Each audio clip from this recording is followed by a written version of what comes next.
déplacement pour couvrir notre conférence de presse. Et tout d'abord, je tiens à remercier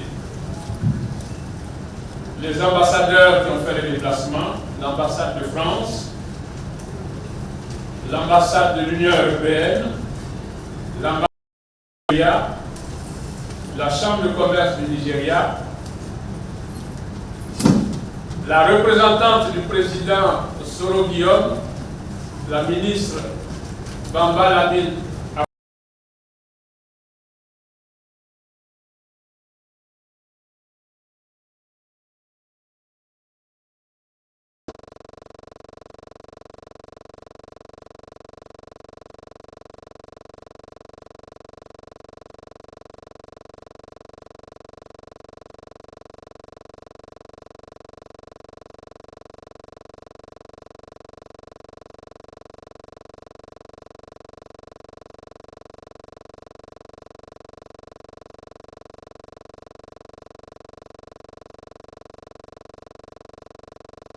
Tout à l'heure, le responsable de l'organisation de cette conférence de presse, elle va porter sur la situation politique en Côte d'Ivoire et singulièrement sur les débats actuels qui ont cours suite à la déclaration du président Henri Konan Bédié. Et nous en profiterons pour faire le point de la situation socio-politique de la Côte d'Ivoire et singulièrement de la gouvernance de M. Alassane Ouattara. Et cette conférence de presse va se passer de la façon suivante. Je vais laisser la parole au président Henri Niaba qui va lire notre déclaration préliminaire. À la suite de ça, les journalistes pourront poser les questions auxquelles je vais répondre pour apporter les éclaircissements nécessaires. Si vous le permettez, je passe la parole à Henri Niaba pour donner lecture de la déclaration liminaire. Président du PDCI RDA, tenu le 5 juin 2019. Les faits. Le samedi 8 juin 2019, en réponse à des propos prêtés au président Henri Konan Bédié, le ministre de la Communication, porte-parole du gouvernement, a donné lecture d'un communiqué qui accuse le président Henri Konan Bédié d'avoir tenu des propos d'une extrême gravité, appelant à la haine de l'étranger, qui sont de nature à mettre en péril, au-delà de la paix et de la cohésion sociale, l'unité nationale et la stabilité du pays. En outre, à cette occasion, le gouvernement, dans son communiqué, a tenu à rappeler que le racisme, la xénophobie et le tribalisme ou la discrimination raciale ou religieuse sont constitutifs d'infractions pénales prévues et punies par la loi. Face à ces accusations du gouvernement, au cours d'une conférence de presse tenue le 10 juin 2019, le PDCI a tenu à apporter des preuves palpables et irréfutables sur les propos réellement tenus par le président Henri Konan Bédié, relatifs notamment aux conflits intercommunautaires récurrents, à l'orpaillage clandestin et à la faute sur la nationalité ivoirienne. Sur les conflits intercommunautaires récurrents, le PDCI RDA, preuve à l'appui, a énuméré la liste impressionnante des conflits meurtriers. Ces conflits qui n'épargnent désormais aucune région du territoire ivoirien opposent, dans la plupart des cas, des nationaux ivoiriens à des ressortissants de pays étrangers. Sur l'orpaillage clandestin, le PDCI révèle que le représentant du directeur général des mines et de la géologie a démontré que l'orpaillage clandestin, qui concerne presque toutes les régions de Côte d'Ivoire, est pratiqué principalement à plus de 85% par des non-ivoiriens et le plus souvent armés. L'orpaillage clandestin est donc lui aussi générateur de nombreux conflits meurtriers dont certains éléments des forces de l'ordre ont récemment fait les frais. Sur la fraude à la nationalité ivoirienne, il est de notoriété publique que la fraude à la nationalité ivoirienne s'est généralisée et a atteint des proportions inédites sous le régime de M. Alassane Ouattara. À cet égard, le porte-parole du PDCI a tenu à citer deux exemples fort éloquents. La confirmation par le porte-parole du gouvernement en date du 12 avril 2017 que sur 13 000 immigrés présentés comme ivoiriens arrivés sur les côtes italiennes pour la période du 1er au 31 décembre 2016, seuls 2000 d'entre eux, soit à peine 15%, ont été formellement reconnus comme étant de nationalité ivoirienne. L'interception par la douane ivoirienne, le 27 mai 2019, à la frontière aérienne, de 280 000 imprimés d'identité contrefaits de l'Office national de l'immigration, ONI. Ainsi, force est de reconnaître qu'en dépit des accusations mensongères, grotesques et délibérées du gouvernement, le président Henri Konan Bédié et le PDCI RDA n'ont fait que relater des faits avérés et graves qui menacent notre pays dans ses fondements. Agissant ainsi, le président Henri Konan Bédié a agi en véritable homme d'État soucieux de la paix, de la stabilité, de l'unité et de la réconciliation nationale. À cet égard, les partis de l'opposition tiennent à lui apporter un soutien indéfectible dans ce juste combat et à lui rendre un hommage mérité pour ce rôle de visionnaire dans la défense intransigeante des intérêts fondamentaux du peuple ivoirien. En réalité, ces faits s'inscrivent dans un contexte général de quasi-faillite de tous les leviers de la nation ivoirienne depuis l'accession d'Alassane Ouattara à la tête du pays. Au plan politique, les partis politiques de l'opposition constatent par ailleurs, avec amertume, que depuis l'accession de M. Ouattara au pouvoir suprême, de nombreux faits illustrent de manière évidente le recul du pays à divers niveaux, notamment le démantèlement systématique des acquis démocratiques arrachés de haute lutte. Ce recul démocratique se manifeste entre autres par la caporalisation de toutes les institutions de la République, en l'occurrence la Commission électorale indépendante. Cette institution, un des acquis essentiels de notre jeune démocratie, a été vidée de toute forme d'indépendance et de toute substance par le régime d'Alassane Ouattara.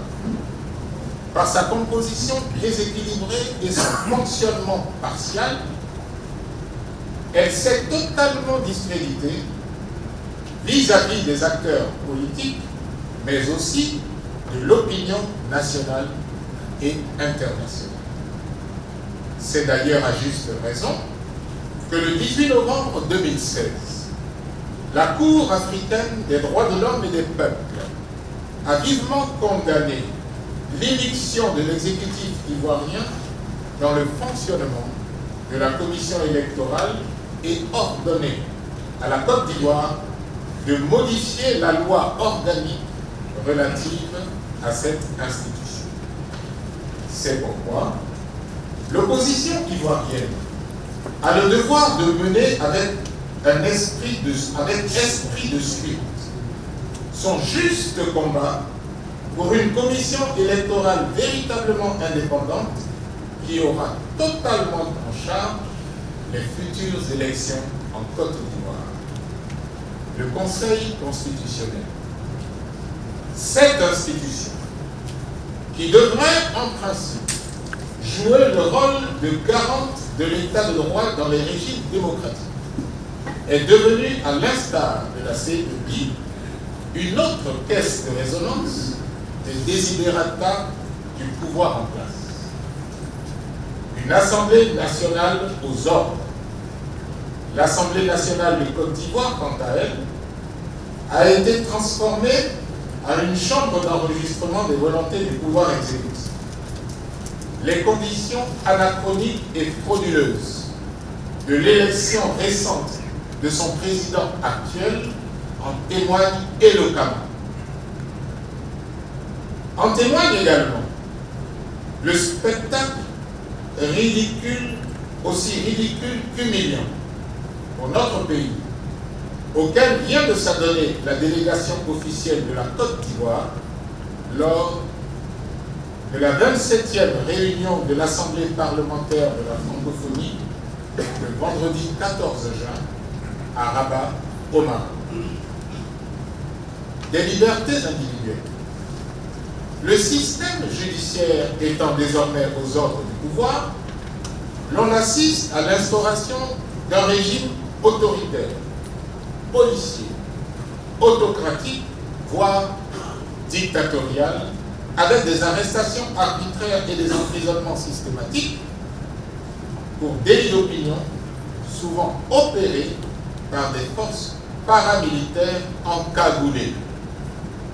En témoignent les déclarations récentes des deux syndicats de la magistrature et du barreau d'Abidjan sur l'intrusion permanente du pouvoir dans le fonctionnement du pouvoir judiciaire dans notre pays. Au plan économique, l'on assiste à une coupe, à la mise en coupe réglée de l'économie nationale par le bradage des entreprises d'État au bénéfice et au service d'un clan familial, établissant de façon éhontée un conflit d'intérêts manifeste. Dans ce même registre, les sociétés Snégal, Webfontaine et Port Sécurité, outils de prédation par excellence, qui bénéficient de tous les marchés publics dans tous les secteurs, jouissent de fait d'un monopole d'État, y compris dans les secteurs régaliens et stratégiques. Les filières café-cacao, anarchiques, font l'objet de spéculations mafieuses par l'attribution aux membres du clan de quotas d'exportation au détriment des véritables producteurs et exportateurs. En somme, le népotisme et le clientélisme sont érigés de façon inédite et avec une arrogance jamais égalée en méthode de gouvernement. Quant à la dette de la Côte d'Ivoire, elle s'accroît de façon exponentielle. En 2000, le stock de la dette publique, dette extérieure et intérieure, était de 7 000 milliards environ.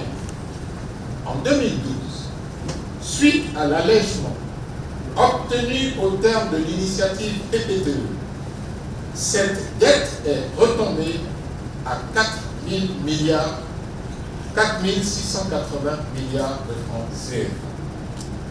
En 2016, après seulement 4 années de pouvoir de M. Alassane Ouattara, cette dette est passée à 8 959 milliards, soit une hausse extraordinairement vertigineuse de 91%. En 2018, selon le Fonds monétaire international, la dette a atteint 11 039 milliards et elle est estimée à 15 781 milliards de francs CFA pour la fin de l'année 2019.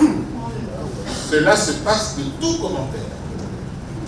Tout ceci pour des investissements non productifs et dans le seul but de surfacturation grossière, mettant ainsi gravement en cause l'avenir des futures générations. Au plan social, l'école et la santé, ces grands secteurs tels que l'éducation nationale et la santé sont en profonde régression. La question du foncier rural et urbain. La question foncière en Côte d'Ivoire est devenue une véritable jungle sous le régime d'Alassane Ouattara. Les véritables ayants droit se trouvent injustement dépossédés de leurs terres. À cet égard, notre pays est devenu un État de non-droit. Par ailleurs, s'agissant du foncier urbain, les nationaux ivoiriens sont délaissés pour compte au profit de ressortissants des pays tiers. Tout se passe comme si les Ivoiriens, tous secteurs confondus, à force d'être marginalisés dans leur propre pays sur tous les plans, étaient devenus des apatrides et des étrangers sur leur propre sol. Notre analyse. Tous ces faits attestent de l'incapacité notoire et patente du régime de M. Alassane Ouattara à gérer le pouvoir d'État de manière démocratique tout en préservant, comme cela se doit, les intérêts fondamentaux du peuple ivoirien, dans le respect des principes de bonne gouvernance. C'est pourquoi, usant de façon systématique de diversion, il tente désespérément, par une fuite en avant, de ramener les Ivoiriens à des débats dépassés et éculés, pour tenter de se maintenir coûte que coûte au pouvoir, de manière autoritaire, dictatoriale, par la violence, contre la volonté populaire, en instaurant une véritable patrimonialisation du pouvoir. En conséquence, ces pratiques autoritaires, antidémocratiques, dictatoriales et d'un autre âge, qui mettent à mal les acquis démocratiques chèrement obtenus, mais aussi la paix, la stabilité de notre nation sont inacceptables, irrecevables et doivent être combattus ici et maintenant. Les partis politiques de l'opposition, soucieux de leur responsabilité devant l'histoire et conscients des graves dangers qui menacent l'avenir de notre pays, appellent à la mobilisation générale, à la résistance, toutes les forces vives de la nation, les démocrates, les patriotes sincères, épris de paix et de justice pour la préservation de la paix et de la stabilité de la nation. Nous avons en effet le devoir impérieux de rassembler tous les Ivoiriens dans l'objectif de défendre la démocratie, l'état de droit, la bonne gouvernance, en vue de réaliser la réconciliation nationale et restaurer la liberté et la souveraineté de notre pays, de nos jours sérieusement compromises. Filles et fils de Côte d'Ivoire, unissons-nous afin de préserver la nation d'un effondrement total. Si l'on y prend garde, et engageons-nous tous ensemble pour promouvoir une nouvelle espérance citoyenne pour la renaissance de la Côte d'Ivoire dans un sursaut patriotique national. Vive notre pays, vive la République et vive la Côte d'Ivoire. Ce Papa Maurice Fréter était encore là-bas aux côtés de Kakou Kikaouye et autres. Bon, à part toutes ces déclarations dans de beaux locaux, quelles sont les actions concrètes que vous comptez faire pour qu'effectivement les Ivoiriens, les filles et fils de la nation dont vous avez parlé tout à l'heure puissent se mettre en branle pour changer les choses?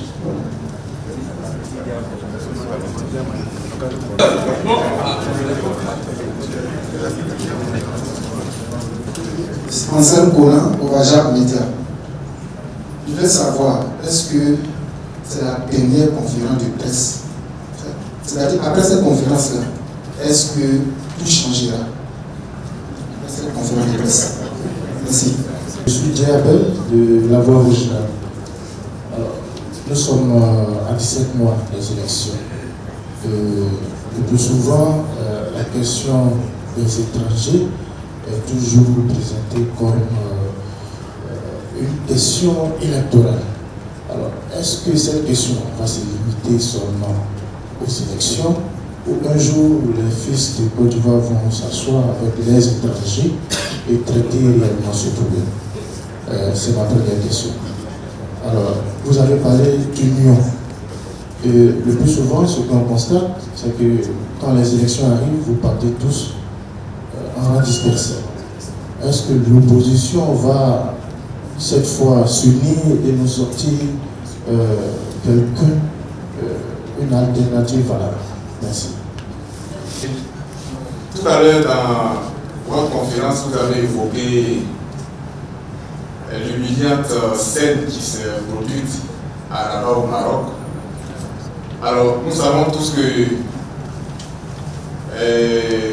l'APF effectue en ce moment même une mission en Côte d'Ivoire relative à l'organisation de la prochaine Assemblée annuelle. Là-dessus, la section locale a déjà donné sa position. Quelle est la position des partis de l'opposition? Estimez-vous que la Côte d'Ivoire peut accueillir l'organisation de cette assemblée annuelle ou bien vous rejoignez la session légalement reconnue au plan national? Je vous remercie. Le presse était prévu initialement à l'immeuble Carbone des architectes. La salle a été obtenue et déjà payée. Et hier, nous avons reçu un appel téléphonique de cette institution pour nous dire qu'à la suite de pression du pouvoir, ils ne peuvent plus nous prêter leur salle. Ça vous montre la question des libertés aujourd'hui en Côte d'Ivoire. Nous avons été donc obligés de nous rabattre sur ce lieu où nous sommes aujourd'hui. Et tout à l'heure, lorsque le comité d'organisation est arrivé, des membres de la police étaient là pour savoir si on avait une autorisation. Bon, je pense qu'après discussion avec leur hiérarchie, ils sont partis. Je tenais à vous donner ces informations pour prouver de façon claire tout ce que nous disions tout à l'heure. Et tout en nous excusant du désagrément que la délocalisation a pu nous faire. Alors, au niveau des questions, je vais commencer par la question de l'APF. Nous avons fait allusion aux conditions d'élection frauduleuses du président actuel de l'Assemblée nationale. Vous vous souvenez, nous en avons parlé hier, déjà, lors du vote de la Constitution en 2016, le gouvernement a modifié la loi électorale pour imposer 2 bulletins alors que depuis 2000, tous les scrutins adoptent le bulletin unique. Et vous savez d'ailleurs que l'obtention de ce bulletin unique a été l'objet d'une lutte intense que nous avons eu à mener. Il y avait un consensus là-dessus. Eh bien, la même chose a été répétée pour l'élection de l'actuel président de l'Assemblée nationale. Il n'est donc pas étonnant que le régime continue dans la même voie, puisque nous nous sommes informés et on nous a dit que l'actuel président de l'Assemblée nationale a pris un arrêt pour changer l'équipe qui était déjà en place. Ce qui est impossible. Et donc, ça veut dire quoi? Ça veut dire que l'équipe actuelle dont vous parlez n'a aucune légitimité pour recevoir la délégation qui est venue en Côte d'Ivoire. Donc, je pense qu'il appartient aux députés, en tout cas ceux qui représentent l'opposition à l'Assemblée nationale, de prendre leurs responsabilités et de dire la vérité à la délégation qui est venue. C'est de ça qu'il s'agit. Donc, le gouvernement continue dans la fraude. C'est de ça qu'il s'agit. Évidemment, lorsque c'est entre nous, aujourd'hui, on se rend compte que jusqu'à là-bas, notre pays a été humilié et l'opinion internationale a pu se rendre compte de l'état de la démocratie et des libertés en Côte d'Ivoire, en plus de l'arrêt de la Cour de justice de l'Union africaine qui a mis en cause toutes les élections qui se sont passées en Côte d'Ivoire, comme nous venons de vous le dire. Donc, nous sommes solidaires de ce combat qui concerne l'Assemblée nationale. Nous avons d'ailleurs indiqué tout à l'heure qu'elle est transformée aujourd'hui en une chambre d'enregistrement. Mais ça fait partie du combat commun que nous devons mener pour mettre ce pouvoir hors d'état de nuire. Et là-dessus, j'en viens maintenant aux questions que vous avez posées. Alors, vous nous dites, on parle de sursaut national, l'opposition peut-elle s'unir? Bon, ça, est-ce que c'est la dernière conférence de presse? Mais une conférence de presse, nous faisons la conférence de presse pour donner des informations par rapport au sujet actuel, au débat actuel. Donc, demain, si nécessaire, nous ferons une conférence de presse. Nous sommes dans la vie politique. Je vous entends dire les élections de 2020, les élections de 2020. Mais c'est de ça qu'il s'agit aujourd'hui. Est-ce qu'aujourd'hui, vous pouvez envisager de faire des élections en Côte d'Ivoire sans que les problèmes dont nous venons de parler soient résolus? Ce n'est pas possible. C'est un préalable. Vous vous êtes rendu compte que même les élections municipales qui ont été organisées, vous vous êtes rendu compte des conditions frauduleuses dans lesquelles ces élections ont été organisées. La constitution dont on parle, celle de la 3e République d'Alassane Ouattara, vous savez bien que moins de 10% des Ivoiriens ont pu voter. Et parmi ces moins de 10%, il n'est même pas établi que la majorité a voté oui à cette constitution. Vous avez vu dans quelles conditions M. Alassane Ouattara met en place un Sénat dont il désigne des membres. Comment vous pouvez concevoir? Parce que le Sénat, c'est la 2e chambre du Parlement. Comment vous pouvez avoir dans un Parlement des gens de statuts différents? Des gens qui ont été élus et d'autres qui ont été nommés. Et demain, lorsque la question de l'immunité parlementaire va se poser, qu'en sera-t-il de ceux qui ont été nommés par M. Alassane Ouattara? Et tout ça est fait dans le cadre d'un clientélisme. Et c'est ce que nous venons de vous démontrer. Alors la question que vous nous posez, parce que vous posez clairement la question du changement, la question du changement se pose aujourd'hui à tous les Ivoiriens. Vous êtes des journalistes, mais vous êtes aussi des citoyens. Nous faisons notre travail politique. Nous devons sensibiliser les Ivoiriens en tant que parti politique, c'est ce que nous faisons. C'est pour ça que nous appelons à l'union.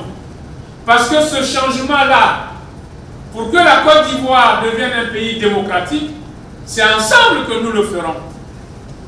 D'autres pays nous donnent aujourd'hui l'exemple. Le peuple se mobilise. Mais quand le peuple se mobilise, il gagne toujours. C'est très clair. Et donc je m'adresse aussi à vous. Nous n'avons pas la baguette magique. Notre rôle, c'est de sensibiliser et d'unir les peuples ivoiriens. Et nous allons continuer ce travail. Le débat sur les élections de 2020 est aujourd'hui inopportun. Parce qu'il faut créer les conditions de ces élections. Et vous voyez qu'aujourd'hui, M. Alassane Ouattara, tout ce qu'il fait, c'est de mettre à sa dévotion les institutions qui sont là. C'est ce qu'il veut faire avec la prochaine élection, avec la prochaine commission électorale. Ce que nous avons refusé, ça a été l'objet de notre rencontre d'hier, que je ne vais pas reprendre ici. Il s'agit de différents fronts de combat, mais tous ces combats doivent se réunir. C'est pour ça qu'en vous faisant le point, nous ne sommes pas arrêtés à la question de l'orpaillage, à la question des cartes d'identité. Nous avons balayé l'ensemble de la gouvernance d'Alassane Ouattara, parce que c'est de cela qu'il s'agit. Pourquoi M. Alassane Ouattara veut avoir une élection, une commission électorale à sa dévotion? Mais c'est pour confisquer le pouvoir. Mais confisquer le pouvoir pour faire quoi? Pour poursuivre ce qu'il est en train de faire. Parce que l'État de Côte d'Ivoire est en voie de privatisation. Ce que les gens ont appelé en Afrique du Sud la capture de l'État, nous assistons à une privatisation de l'État de Côte d'Ivoire. Lorsque vous avez des sociétés comme Snedaï, qui sont des coquilles vides, à qui on donne tous les marchés dans tous les secteurs, prenez la question des passeports. Mais la question des passeports touche à la question de la sécurité nationale. On ne peut pas donner cette question à une entreprise comme ça. C'est pour ça qu'on vous l'a cité. Et lorsqu'aujourd'hui, vous devez obtenir des visas à l'extérieur, il faut payer sur le compte de Snedaï, qui est une société privée. On vous a cité le cas de Port Sécurité. On vous a cité le cas de Webfontaine. Autant d'entreprises du clan familial, mais qui font main basse sur les secteurs stratégiques qui sont au cœur de l'État de Côte d'Ivoire. Et vous comprenez donc que c'est dans le cadre de cette patrimonialisation du pouvoir que le pouvoir veut rester. Parce qu'il faut qu'il le conserve. C'est de là qu'il s'agit. C'est de ça qu'il s'agit. On vient d'assister récemment à la nomination de la nièce du président de la République comme directrice générale adjointe d'une société Gestossi. Voilà de quoi il s'agit. Mais pour que le peuple se mobilise, il faut que les politiques et vous les journalistes aussi, vous puissiez éclairer le peuple. Et c'est ce travail que nous faisons aujourd'hui, en apportant les informations et en vous indiquant les tenants et les aboutissants. Parce qu'en réalité, tout se tient. C'est parce que le régime veut nous détourner de notre lutte pour le changement en Côte d'Ivoire qu'il invente et il accuse Bédié de façon grossière et mensongère. Et il était important pour nous, aujourd'hui, de démontrer que tout ça n'est que mensonge et que cela est fait dans un but de diversion pour nous détourner de la lutte sur tous les éléments dont je viens de vous parler. Voilà. Alors, vous parlez de l'union de l'opposition. Vous nous voyez ensemble. C'est pas l'union, ça? Avant de s'unir pour présenter un candidat, il faut d'abord s'unir pour créer les conditions des élections. À la suite de ça, il nous sera beaucoup plus facile de nous unir. La question, ce n'est pas la question du candidat qui se pose aujourd'hui. C'est la question des élections démocratiques en Côte d'Ivoire. C'est la question de la gestion de la Côte d'Ivoire sur le plan de la démocratie, sur le plan de la richesse, sur le plan de la santé, sur le plan de l'éducation. On vous a cité tout à l'heure l'éducation et la santé, mais on n'est pas allé en profondeur. Vous savez comment l'école a reculé dans notre pays, comment les enseignants sont bafoués, comment le mérite est aujourd'hui au calendrier grec, comment les faux diplômes pullulent. Et donc la question de l'école, ce qui va se poser demain, c'est de savoir comment la Côte d'Ivoire va avoir des ressources humaines de qualité. C'est ça qui va se poser. Mais ce régime n'en a cure. Nous avons parlé du problème de la santé. Vous voyez nos hôpitaux. Aujourd'hui, ils sont quasiment transformés en mouroirs. C'est de cela qu'il s'agit. En dépit des milliards qu'ils disent avoir investis. Où sont partis ces milliards? On nous parle d'une assurance maladie universelle, qui est une escroquerie nationale, parce qu'il n'y a pas d'offre de soins adéquate. Et vous avez fait une assurance maladie pourquoi? Puisque vous ne pouvez même pas soigner les gens. Les personnels sont démotivés. C'est de ça qu'il s'agit. C'est ce débat que nous devons mener en Côte d'Ivoire. Ce n'est pas le débat pour aller accuser Bédier d'avoir dit ceci ou d'avoir dit cela. Et moi, je vous prends tous à témoin, vous aussi les journalistes, parce que vous avez votre part dans ce combat. Professeur, j'ai 3 préoccupations. Je suis Tchébiché de Les Sentinelles.info. Les préoccupations sont les suivantes. 1. La résidence du président Bédier a été le théâtre d'une scène, je dirais insolite, mais effroyable. Le versement d'un liquide qui ressemblait à du sang. Bon, je ne sais pas le contenu, donc il ne peut pas affirmer pour le moment que c'est du sang. Donc, je disais que, est-ce que le silence du procureur de la République ne vous fait pas peur, ne vous intrigue pas? N'est-ce pas un précédent fâcheux si on venait à se taire sur ces genres de scènes? Ma deuxième préoccupation, c'est l'inertie observée au niveau des débats autour de la réforme de la CEI. L'Union européenne s'en émeut. Au niveau de l'opposition, sûrement ça vous inquiète. Comment comptez-vous peser sur le cours des choses? Troisième préoccupation, tout à l'heure, vous avez parlé de gouvernance kleptomanique. La kleptomanie étant le désir incontrôlé de voler quelque chose, de piquer quelque chose. Qu'est-ce que vous voulez dire par là? Essayez de détailler un peu pour nous. Merci.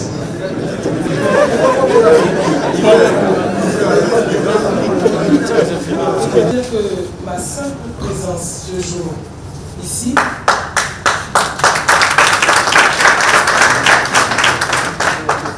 aux côtés de l'opposition montre clairement la position du président du comité politique Soroki Bafori. C'est un combat de tous les Ivoiriens, de tous les patriotes qui aiment ce pays. C'est un combat de nous tous. Parce que ce combat, si nous n'y prenons garde, notre pays va sombrer. C'est soit le chaos ou c'est la renaissance de la Côte d'Ivoire. Et nous n'avons donc pas le choix de laisser les choses perdurer et de ne rien dire. C'est pour cela, comme vous le savez, sur ma page Facebook, je me suis autorisé à prendre la parole. Mais je l'ai pris par le biais de la plume pour dire, effectivement, que le gouvernement essayait de nous faire une diversion. Une diversion pour occulter les véritables problèmes en Côte d'Ivoire. Et qu'il est temps que les Ivoiriens se mettent ensemble, se donnent la main. Et je salue donc ma soeur qui est là, la présidente de Leader, et je pense qu'elle est là aussi pour cela. Et nous sommes tous là pour vous soutenir, pour dire que nous sommes tous ensemble. Et que ne croyez pas qu'il n'y a pas une union des Ivoiriens. Il y a une union de tous les Ivoiriens. Et nous allons vous démontrer dans les jours qui viennent. Mais comme l'a rappelé le professeur, en réalité, cette union, elle se matérialise aussi d'abord par la prise de conscience, et c'est ce que nous sommes en train de faire. Et quand nous avons pris conscience du danger qu'encourt notre pays, à ce moment-là, après la prise de conscience, après avoir, je dirais, fait le diagnostic de ce qui se passe, nous pouvons maintenant mener des actions pour la victoire finale. Donc voilà ce que je voulais donc ajouter. En vous remerciant de nous avoir invités et vous dire que le président Soro Guillaume, naturellement, vous regarde, je pense, dans le direct, puisqu'il y a un direct, et donc vous salue. Je vous remercie. Merci beaucoup, Madame la Présidente. Et je prends donc la parole au nom de la présidente des leaders, donc de tous les militants des leaders, y compris donc au nom du professeur Mwandou Coulibaly, qui est candidat pour 2020 et qui est militant des leaders. Merci beaucoup au professeur d'avoir étayé l'opinion sur tout ce qui concerne la nation. Notre présence ici, au nom donc du parti, représenté par la présidente du parti, témoigne donc de notre soutien et de notre adhésion à l'appel à l'unité nationale. Face aux dérives des gouvernants, personne ne peut rester en marge de la marche de la nation. Et nous sommes ici donc pour témoigner de cela. Je vais m'arrêter là. Au nom donc de tous les militants, des leaders, nous sommes d'accord avec tout ce qui a été dit et de cette façon dont on veut détourner l'opinion nationale de ce qui est essentiel. Nous disons qu'il faut que la nation soit unie et nous sommes dans l'unité. De l'appareillage clandestin depuis 2017. 200 sites. Ça veut dire tout simplement que c'est des milliards qui partent et en dehors du contrôle de l'État. Et en même temps, nous sommes obligés de nous endetter pour financer le fonctionnement de l'État alors que toute la richesse de ce pays disparaît à partir de la richesse souterraine de ce pays disparaît sans contrôle. C'est la première conséquence, elle est économique. La deuxième conséquence, elle est environnementale. La conséquence environnementale est d'autant plus grave que je dirais qu'elle constitue même un crime contre les Ivoiriens. Parce qu'officiellement, la demande de permis d'exploitation commence par la demande d'un permis de prospection. Ensuite, quand on a trouvé, on fait une demande de permis d'exploitation. Mais les deux demandes doivent être accompagnées d'un dossier technique appelé l'étude d'impact environnemental. Ce site, à chaque fois, l'action a forcément un impact sur l'environnement. On mesure donc le degré d'impact et on propose également des solutions à la réparation, à la réhabilitation de ce site, quand l'organisation est faite de façon officielle. Mais quand c'est clandestin, qu'est-ce qui se passe? Une fois les travaux terminés, l'exploitation frauduleuse terminée, le site est laissé sans réparation. Et c'est très grave et dangereux pour les populations. Premièrement, rien ne peut se faire sur ce site. Au niveau agriculture, rien ne peut se faire sur le site. Au niveau des individus, des hommes de la société elle-même, il est dangereux d'évoluer si vous vous approchez de ces sites qui sont quelquefois recouverts d'herbes sauvages. Vous tombez dans un trou et si vous êtes seul, c'est la mort assurée. Et même si vous êtes accompagné, c'est un site également où les reptiles sévissent. Et donc, si vous-même vous êtes accompagné, c'est pas évident qu'on puisse vous retirer de là. Donc, les sites, aujourd'hui, toute la surface de la Côte d'Ivoire est devenue une sorte de fromage gruyère, avec des trous un peu partout. Toutes les régions de la Côte d'Ivoire sont concernées. Et c'est une situation dangereuse que nous vivons. À la fois, nous sommes dépouillés de nos richesses. On vous a démontré, on vous a dit là, que 85% de ceux qui sont sur les sites sont nos frères qui viennent d'ailleurs. Mais en plus, si rien n'est fait, est-ce qu'il n'y a pas de complicité au sein du gouvernement pour cacher tout ça, pour couvrir tout ça? Et en même temps que nous laissons l'exploitation frauduleuse se faire et donc le manque à gagner pour la Côte d'Ivoire se développer à ce niveau, nous continuons de nous endetter. On vous a donné des chiffres, mais il faut retenir que l'endettement d'aujourd'hui, ce sont les impôts de demain. Et ce n'est pas celui qui prend l'initiative de l'endettement aujourd'hui qui payera ces impôts demain. Donc, Ouattara qui prend l'initiative de l'endettement, il ne sera plus là quand il faudra rembourser. Et nous sommes dans cette situation. Je vous remercie. Vous avez parlé du silence du procureur. Le silence du procureur, le procureur ne fera rien, puisque nous avons dit que c'est un régime autocratique. Les magistrats ont dénoncé.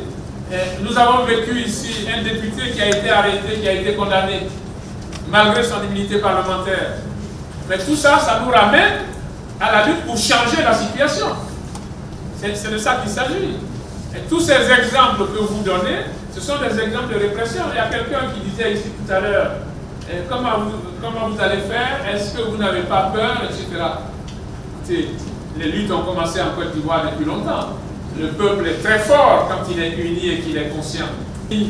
Vous savez, aujourd'hui, l'opposition est regroupée pour proposer une CEI qui soit effectivement réformée. Je ne vais pas refaire la conférence de presse que nous avons faite hier. Le gouvernement essaie de passer en force. Nous nous sommes réunis et l'essentiel des partis de l'opposition et de la société civile veut aller dans le même sens que nous. Et nous continuons ce combat pour une CEI effectivement réformée. Et nous nous opposons au passage en force du gouvernement.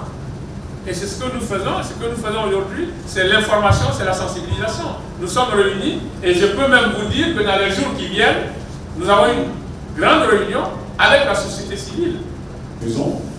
Notre souhait, sinon mon souhait à moi, c'est que ce soit la dernière conférence de presse que nous faisons et que nous devons maintenant sonner la mobilisation et prendre la rue en Côte d'Ivoire. Parce qu'en France, aujourd'hui, on parle des gilets jaunes. Ils ne sont pas contents. Ils prennent la rue. En Algérie, ils ont pris la rue, les Algériens, pour faire reculer Bouteflika qui voulait faire un dernier mandat. Je pense que l'heure a sonné pour les Ivoiriens pour que la rue aussi puisse vibrer en Côte d'Ivoire. Nous sommes ici dans la rue depuis la. Je n'attends pas d'une conférence de presse ordinaire. Considérez que nous étions à la première, parce que quelqu'un a demandé si c'est la dernière conférence de presse. C'est la première conférence de presse de la victoire.